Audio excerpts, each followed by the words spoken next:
She has something to say, but doesn't know how to begin. Just say it, Elma.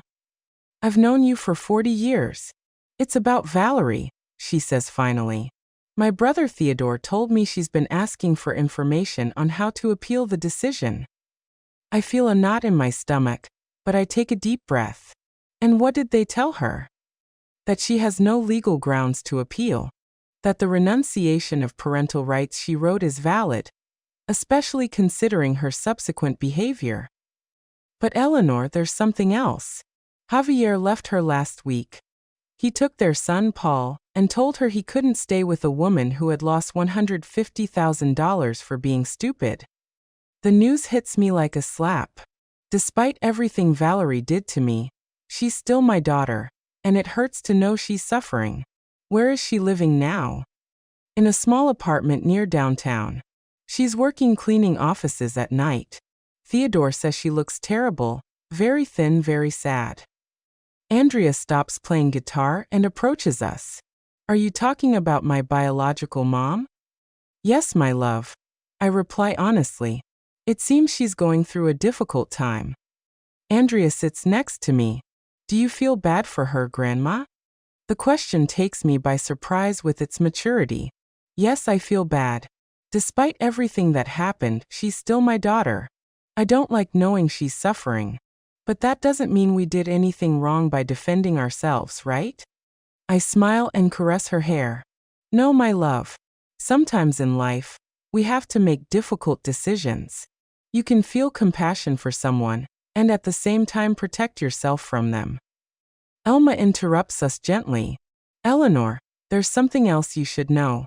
Valerie has been asking about the children. She hasn't violated the restraining order, but she's been asking neighbors how they are, if they're doing well in school, if they need anything. Do you think she's planning something? I ask with concern. I don't know, but Theodore wanted you to know just in case. That night, after Andrea goes to sleep, I stay awake thinking about Valerie. I imagine her alone in that small apartment without her partner, without her son, without a stable job. I imagine her regeret, her loneliness, her desperation. The next day, I make a decision that surprises even me. I go to the supermarket and buy a week's worth of food. Rice, beans, chicken, vegetables, bread, milk. I pack it all into bags and drive to the address Elma had given me. The building is old and run down. I climb the stairs to the 3rd floor and knock on the door of apartment 3B.